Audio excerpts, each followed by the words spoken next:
আসসালামু আলাইকুম। আশা করি সকলেই ভালো আছো। আমি মোহাম্মদ শফিকুল ইসলাম, সহকারী অধ্যাপক, রসায়ন বিভাগ, কৃষি বিশ্ববিদ্যালয়ের পক্ষ থেকে সবাইকে স্বাগতম জানিয়ে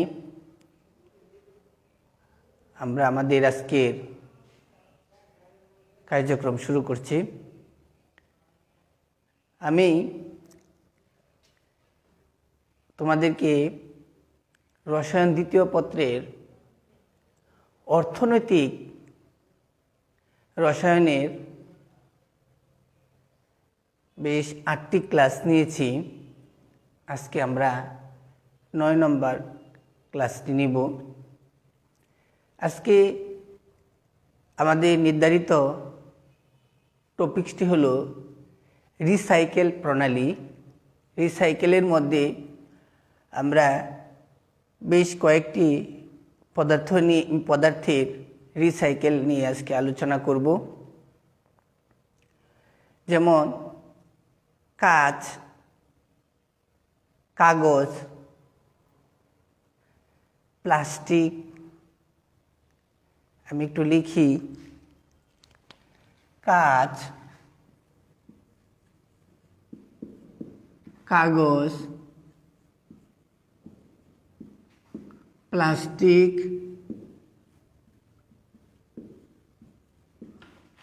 আয়রন,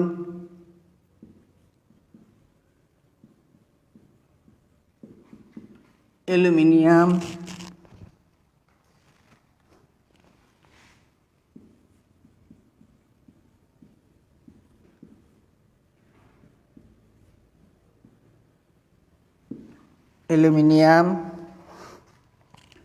কপার,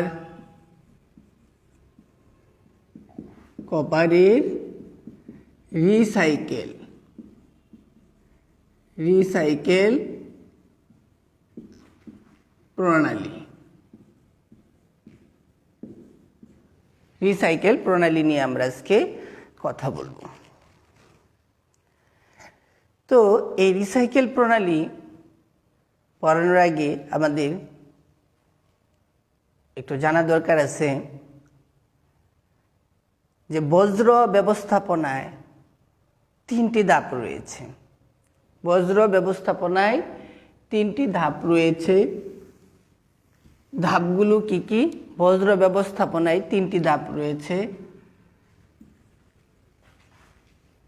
বজ্র ব্যবস্থাপনায় ব্যবস্থাপনায়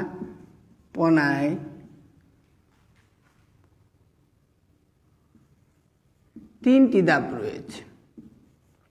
কয়টি ধাপ? 3টি ধাপ রয়েছে।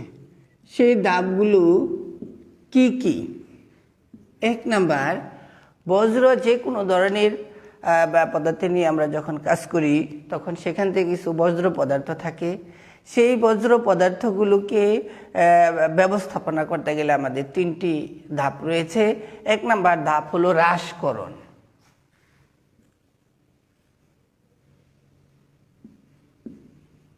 হ্রাসকরণ 1 নাম্বার ধাপ হলো হ্রাসকরণ।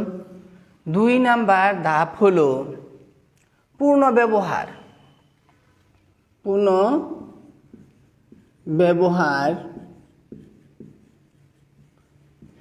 3 নাম্বার ধাপ হলো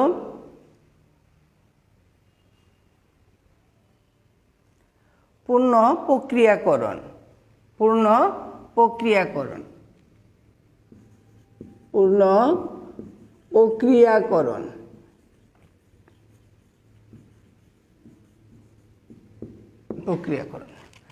আমরা এখানে বলছি যে বজ্র ব্যবস্থাপনায় কয়টি ধাপ রয়েছে? 3টি ধাপ রয়েছে। 1 নাম্বার বলছি হ্রাসকরণ। 2 নাম্বার বলছি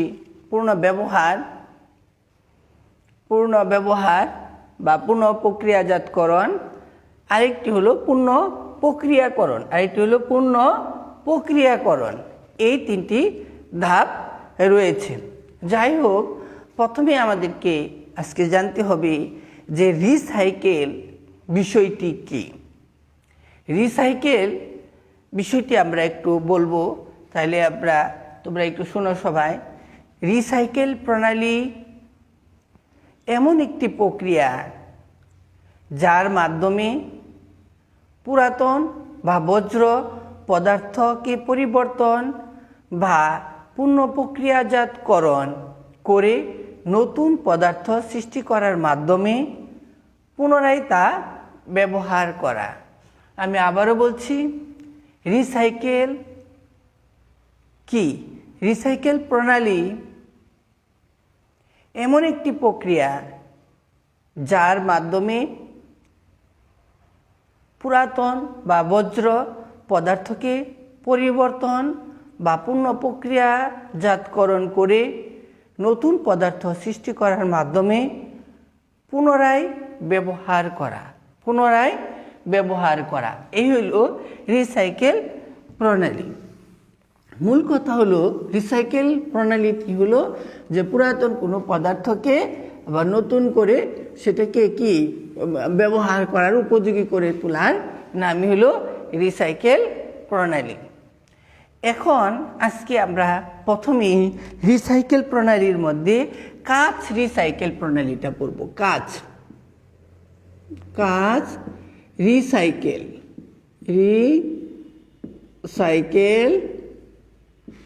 প্রণালী। কাঁচ রিসাইকেল প্রণালীটা আমরা প্রথমেই আজকে পড়ে নিব। সুপ্রিয় শিক্ষার্থীবৃন্দ, তোমরা সকলেই জানো কাঁচ কিন্তু পচনশীল নয় এবং এর ক্ষয়ও হয় না বললেই চলে। কাঁচ কিন্তু পচনশীল নয় এবং এটি সহজে ক্ষয় হয় না। কাঁচকে 100% কাঁচকেই রিসাইকেল করা যায়। তাই কাঁচ আমরা সাধারণত রিসাইকেল করে ব্যবহার করতে পারি। সেই কাঁচকে কিভাবে আমরা রিসাইকেলকরণ করব, সেইটি আমরা প্রবাহ চিত্রের মাধ্যমে যদি তোমাদের সামনে উপস্থাপন করি, তাহলে তোমরা সহজেই এই পড়াটা রপ্ত করতে পারবে বলে আমি মনে করি। আমি তাহলে প্রবাহ চিত্রটা দেখাই, প্রবাহ চিত্রটা তোমরা একটু দেখে নাও, তারপরে আমরা আবার বর্ণনা করব। ভাঙা, প্রথমে আমাদের যে কাজটা করতে হবে, ভাঙা বা ব্যবহৃত কাঁচ সামগ্রী সংগ্রহ। ভাঙা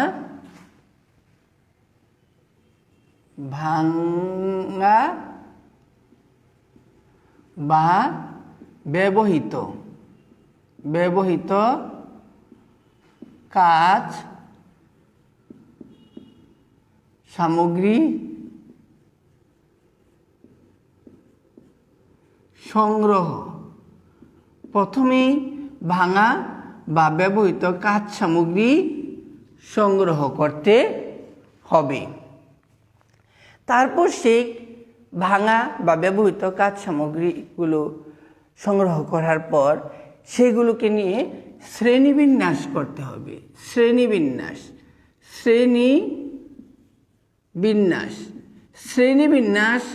কি? শ্রেণীবিন্যাস হলো সেই কাচের, ভাঙা কাচের টুকরোগুলো, সেটা কেমন কাঁচ, রঙিন কাঁচ না সাদা কাঁচ, সেই কাঁচগুলো কি পাতলা গ্লাস না মোটা গ্লাস, বোতলের গ্লাস না শীট গ্লাস ইত্যাদি বিভিন্ন ধরনের করে সেগুলোকে কি করতে হবে? শ্রেণীবিন্যাস করতে হবে। শ্রেণীবিন্যাস করার পর আমরা সেটাকে কি করব? পরিষ্কারকরণ। তারপরে করব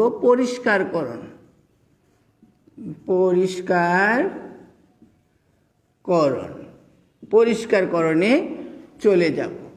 তাহলে প্রথমে আমি আবার বলবো, বারবারই বলবো যে প্রথমে হবে ভাঙা বা ব্যবহৃত কাঁচ সামগ্রী সংগ্রহ করতে হবে, তারপর সেগুলোকে কি করতে হবে? শ্রেণীবিন্যাস করতে হবে। শ্রেণীবিন্যাস করার পর আমরা কি করব? পরিষ্কারকরণ করব। পরিষ্কার করার পর একে নিতে হবে চূর্ণ বিচূর্ণকরণ। চূর্ণ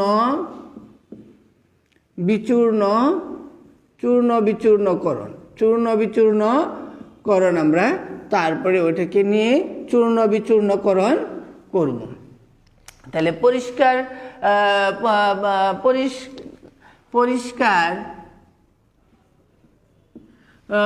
পরিষ্কারকরণ করব আমরা। পরিষ্কারকরণ করার পর আমরা সেটাকে কি করব?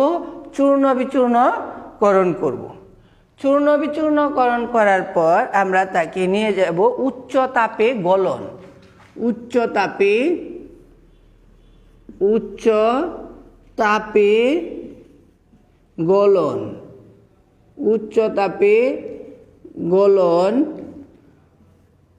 তাপে গলন করব।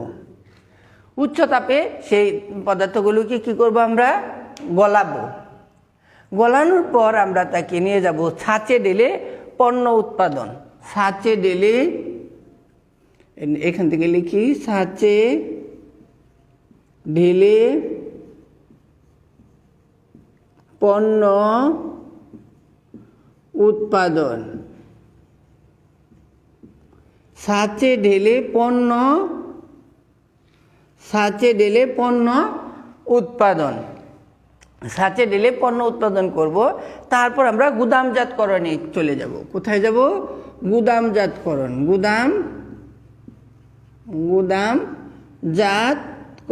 গুদামজাতকরণে আমরা চলে যাব। আমাদের প্রায় শেষ হয়ে গেছে। এখানে আমরা কাঁচের রিসাইকেলকরণ প্রণালীটি আবারও তোমাদের সম্মুখে বলবো। প্রথমে আমাদের ব্যবহৃত বা ভাঙা কাঁচের সামগ্রী সংগ্রহ করতে হবে।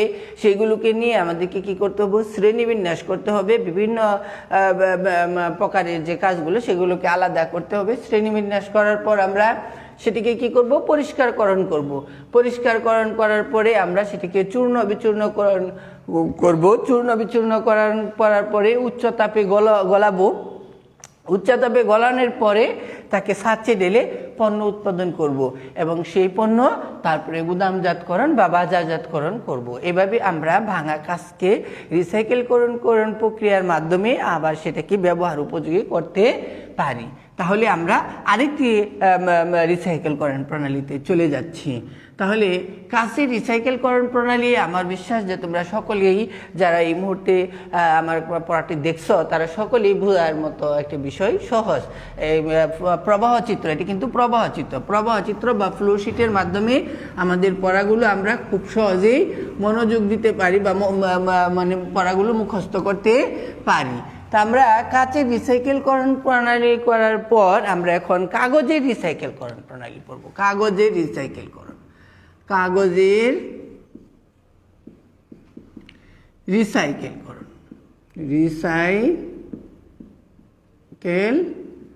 প্রণালী। কাগজের রিসাইকেল প্রণালীটা আমরা এই মুহূর্তে একটু পড়ব। তোমরা একটু খেয়াল করো।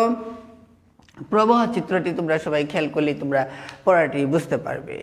কাগজ উৎপাদনের জন্য আমাদের সাধারণত গাছ, বাঁশ প্রভৃতির উপর নির্ভর করতে হয়। তো কাগজ উৎপাদন একদিকে যেমন ব্যয়বহুল, অন্যদিকে পরিবেশের জন্য কিন্তু নেতিবাচক প্রভাব সৃষ্টি করে। সুতরাং সব কিছুর বিবেচনায় আমরা কাগজ রিসাইকেল করে একটি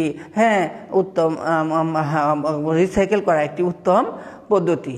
নতুন কাগজ উৎপাদনের তুলনায় আমরা কাগজ রিসাইকেল করলে পানির দূষণ 30 থেকে 40% এবং বায়ুর দূষণ 70 থেকে 75% কমে যায়। এটি আমাদের মাথায় রাখতে হবে। প্রথমে এটা হলো, এটা উৎপাদন করতে গেলে যে কাঁচামালগুলো দরকার সেই কাঁচামালগুলো অত্যন্ত ব্যয়বহুল এবং এই কাগজ আমাদের বিভিন্ন পরিবেশে বিভিন্ন স্থানে কিন্তু পড়ে থাকে। এটা যেমন বায়ু দূষণ করে তেমনি পানি দূষণ করে। তাহলে পানি দূষণ এবং বায়ু দূষণ থেকে রক্ষা করার জন্য হলেও আমরা এই কাগজকে যদি রিসাইকেলকরণ প্রণালীতে নিয়ে আসতে পারি তাহলে সেই কাগজগুলো আবার আমরা ব্যবহার করতে পারবো এবং পরিবেশে ভারসাম্য রক্ষা হবে, পরিবেশ দূষণ থেকেও আমরা রক্ষা হতে পারবো। তো এই মুহূর্তে আসো আমরা কিভাবে কাগজকে রিসাইকেলকরণ করতে পারি। আসলে বিষয় হলো, একটি রিসাইকেলকরণ প্রণালী যখন আমরা জেনে ফেলবো, বাকি রিসাইকেলকরণ প্রণালীগুলো কিন্তু একই রকম।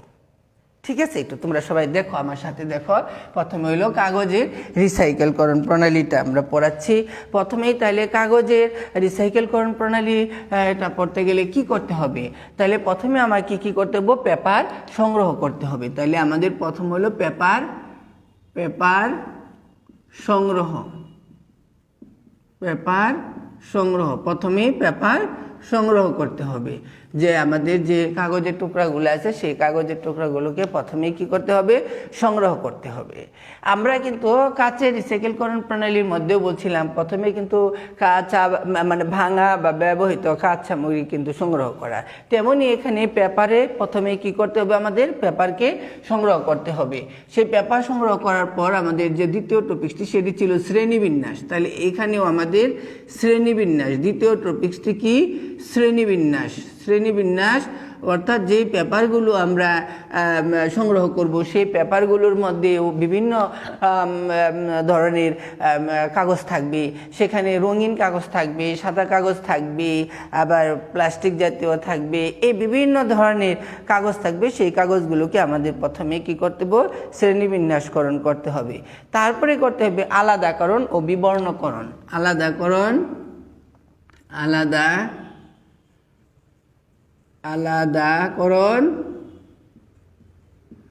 ও বিবর্ণকরণ। আলাদাকরণ ও বিবর্ণকরণ করতে হবে। তাহলে প্রথমে আমাদেরকে কি করতে হবে? প্রথমে পেপারগুলো সংগ্রহ করতে হবে। সেই পেপারগুলোকে তারপরে শ্রেণীবিন্যাসকরণ করতে হবে।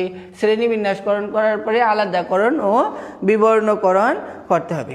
তারপরে আমাদের এই কাগজগুলো দিয়ে আমরা মণ্ড প্রস্তুতকরণ করব। মণ্ড, এটা তোমরা যারা কাগজের প্রস্তুত প্রণালী জানো, মণ্ড প্রস্তুতকরণ।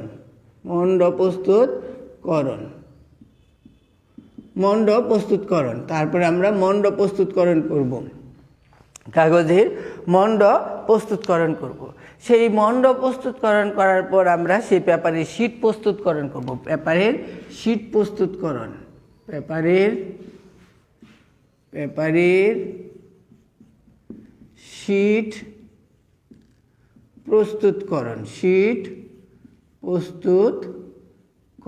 শীট অর্থাৎ যে আমরা শীটগুলো তৈরি করব, পেপার দ্বারা যে কাগজগুলো তৈরি মানে পেপারের যেগুলো তৈরি করব আমরা, সেইগুলো পেপারের শীট প্রস্তুত করব।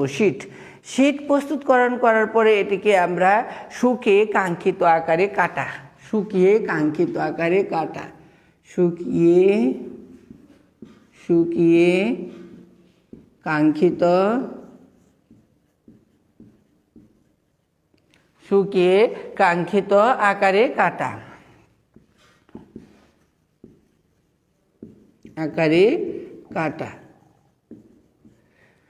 তাহলে এভাবে আমরা পেপারের রিসাইকেলকরণ প্রণালীটি করতে পারি। একদম সহজ। আমি আগেই তোমাদেরকে বলছি যে তোমরা যখন একটি রিসাইকেলকরণ প্রণালী বুঝে ফেলবে, বাকি রিসাইকেলকরণগুলো প্রায় একই সিস্টেমে, দু একটি টপিক্স একটু হয়তো বা ভিন্ন হতে পারে। প্রথমে আমাদের যে কাজটা করতে হবে, কাগজের রিসাইকেলকরণ প্রণালীতে প্রথমে হলো পেপারগুলো সংগ্রহ করতে হবে, অর্থাৎ ব্যবহৃত বা নষ্ট যে কাগজগুলো, সেই কাগজগুলোকে প্রথমে কি করতে হবে? সংগ্রহ করতে হবে। সংগ্রহ করার পরে সেগুলোকে কি করতে হবে? শ্রেণীবিন্যাসকরণ করার পরে আলাদাকরণ ও বিবর্ণকরণ করতে হবে। সেগুলোকে আলাদা করে যেগুলো রঙগুলোকে নষ্ট করতে হবে। বিবর্ণকরণ, তারপরে সেগুলো থেকে আবার কি করতে হবে? মণ্ড প্রস্তুতকরণ করতে হবে। মণ্ড প্রস্তুতকরণ করার পরে পেপারের শীট প্রস্তুতকরণ করার পরে শুকিয়ে কাঙ্ক্ষিত আকারে কেটে নিতে হবে। তাহলে আমরা আমাদের নির্ধারিত যে কাগজগুলো মানে তৈরি করতে পারবো। আমাদের পছন্দ মতো আমরা কাগজ তৈরি করে এগুলো ব্যবহার করতে পারবো।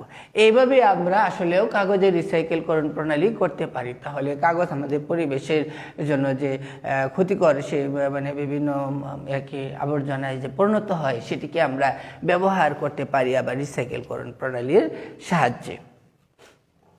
কাগজের রিসাইকেলকরণ প্রণালী আমরা তোমরা সবাই বুঝতে পেরেছ। আমরা এই মুহূর্তে আরেকটি রিসাইকেলকরণ প্রণালী পড়ব, যেটা আমাদের পরিবেশের জন্য আরেকটি ক্ষতিকর পদার্থ, সেটি এখন আমি তোমাদের সামনে বলবো। সেটি হলো প্লাস্টিকের রিসাইকেলকরণ। প্লাস্টিক পদার্থটাও কিন্তু আমাদের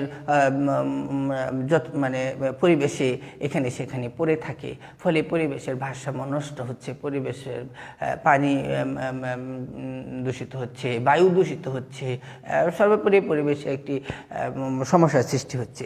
এই সমস্যার হাত থেকে উত্তরণের জন্য আমাদেরকে কি করতে হবে? আমাদেরকে এগুলোকে রিসাইকেলকরণ প্রক্রিয়ার মাধ্যমে আমরা এই পথ থেকে উত্তরণ করতে পারবো। তো এখন এই মুহূর্তে আমি বলছি প্লাস্টিক রিসাইকেল করা। প্লাস্টিক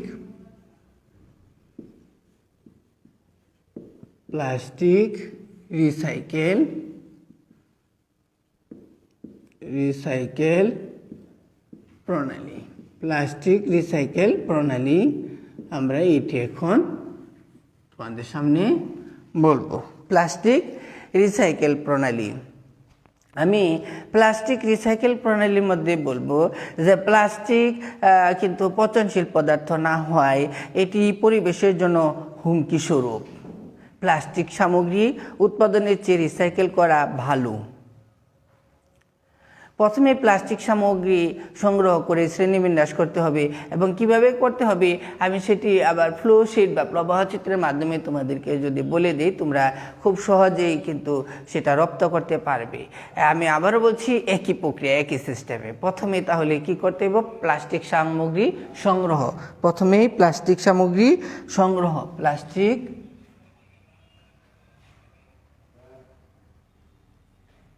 প্লাস্টিক সামগ্রী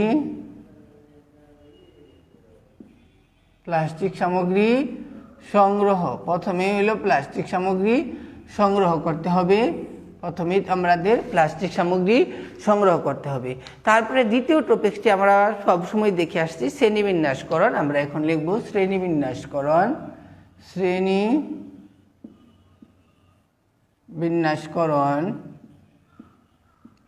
শ্রেণীবিন্যাসকরণ। দ্বিতীয় টপিকটি হলো শ্রেণীবিন্যাসকরণ। শ্রেণীবিন্যাসকরণ করার পরে আমাদের যে কাজটি করতে হবে সেটি হলো পরিষ্কারকরণ করতে হবে। পরিষ্কারকরণ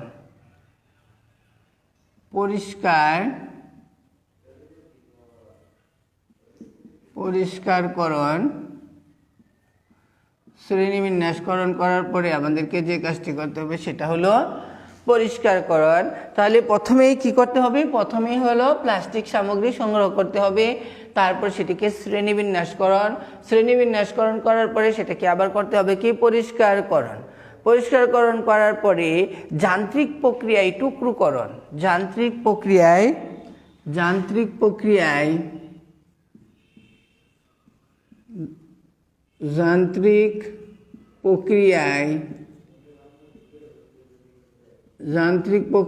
টুকরোকরণ। যান্ত্রিক প্রক্রিয়ার সাহায্যে আমরা এটুকু কি করতে হবে? টুকরোকরণ করতে হবে। যান্ত্রিক প্রক্রিয়ার সাহায্যে টুকরোকরণ করতে হবে। তারপরে আমরা পরীক্ষণ ও মূল্যায়ন। তারপরে আমরা করব পরীক্ষণ ও মূল্যায়ন। পরীক্ষণ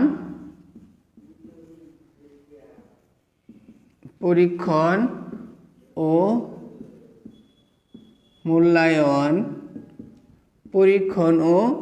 মূল্যায়ন করব আমরা। পরীক্ষণ ও মূল্যায়ন করব। তারপরে আমরা পণ্য সামগ্রী উৎপাদন করব। পণ্য সামগ্রী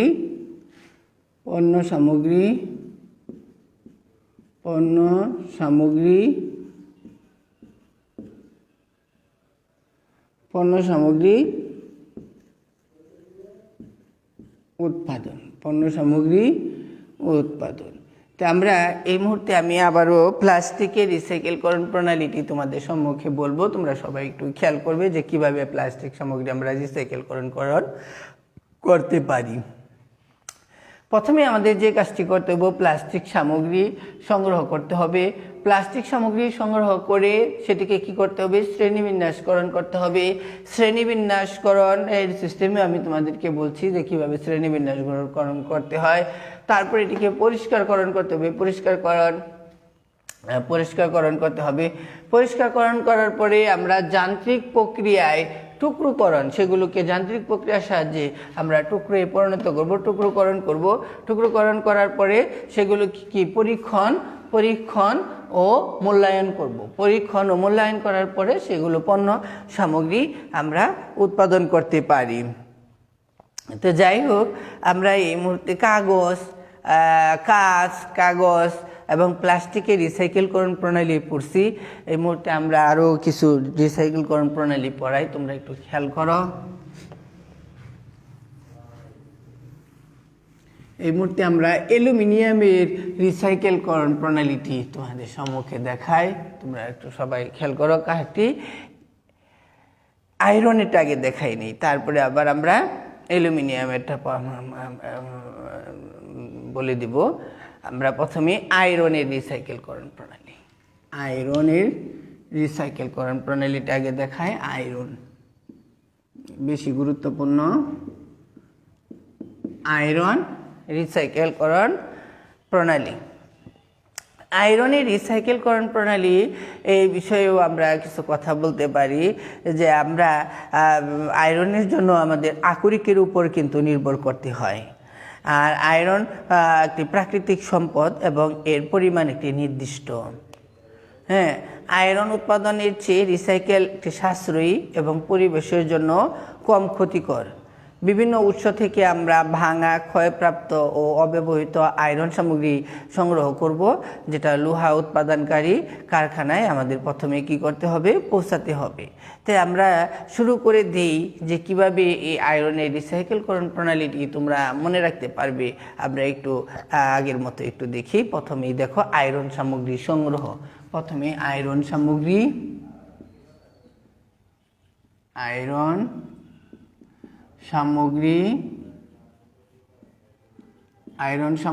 সংগ্রহ। প্রথমে আয়রন সামগ্রী সংগ্রহ করতে হবে। আয়রন সামগ্রী প্রথমে কি করতে হবে, সংগ্রহ করতে হবে। সংগ্রহ করার পরে এটাকে কারখানায় স্থানান্তরকরণ করতে হবে। কারখানায়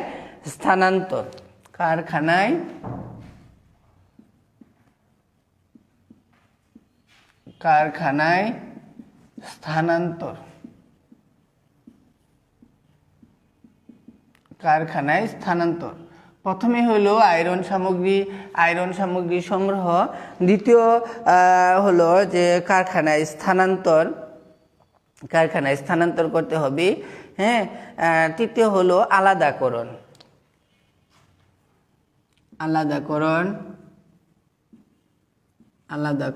তারপর আলাদাকরণ করতে হবে।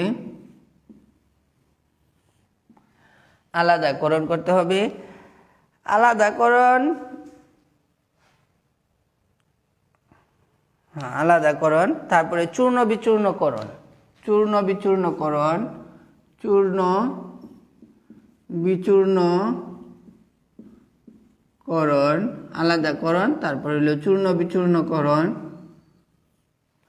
আলাদাকরণ, তারপরে হলো চূর্ণ বিচূর্ণকরণ, তারপরে হলো আরেকটা নতুন করে আমরা একটা পয়েন্ট দেখব, বিগলন।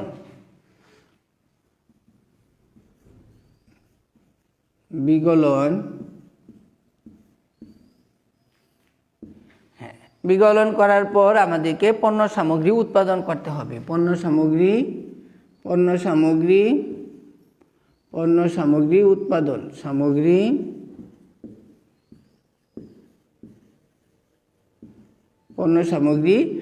উৎপাদন, এই হলো আমাদের আয়রনের রিসাইকেল প্রণালী। তাহলে আয়রন সামগ্রী প্রথমেই আমাদের সংগ্রহ করতে হবে, তারপর সেটাকে কারখানায় স্থানান্তর করতে হবে। কারখানায় স্থানান্তরকরণ করার পরে যে বিষয়টি আলাদাকরণ করতে হবে, বিভিন্ন ক্যাটাগরি অনুসারে সেগুলো আলাদাকরণ করতে হবে। আলাদাকরণ করার পরে সেগুলো কি করতে হবে, চূর্ণ বিচূর্ণকরণ করার পরে বিগলন, তারপরে হলো পণ্য সামগ্রী উৎপাদন। আমরা এই মতো একদম লাস্ট পর্যায়ে চলে আসছি। আমরা এখন অ্যালুমিনিয়ামের রিসাইকেলকরণ প্রণালীটি দিয়ে আজকে আমাদের পড়া শেষ করব। অ্যালুমিনিয়ামের রিসাইকেলকরণ প্রণালী। আর 2-1 মিনিট সময় তোমরা থাকো। অ্যালুমিনিয়ামের রিসাইকেল প্রণালীটা আমরা শেষ করি। অ্যালুমিনিয়াম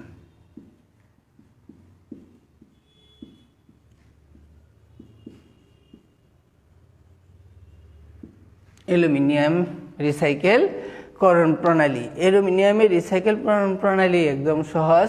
প্রথমেই আমাদের যে কাজটি করতে হবে সেটি হলো ব্যবহৃত বা নষ্ট অ্যালুমিনিয়াম সামগ্রী সংগ্রহ করতে হবে। ব্যবহৃত বা নষ্ট ব্যবহৃত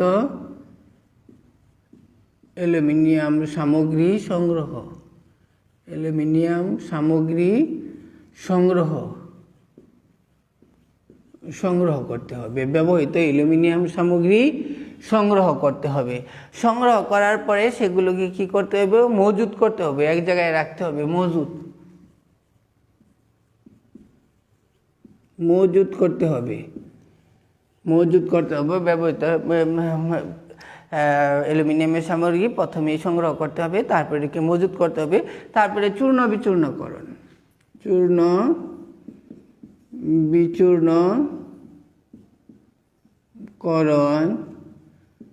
বিচূর্ণকরণ করব আমরা। তারপরে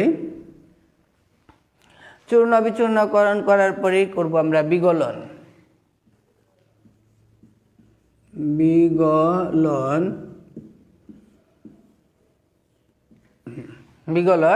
এবং বিগলন করার পরে আমরা পণ্য উৎপাদন করব। পণ্য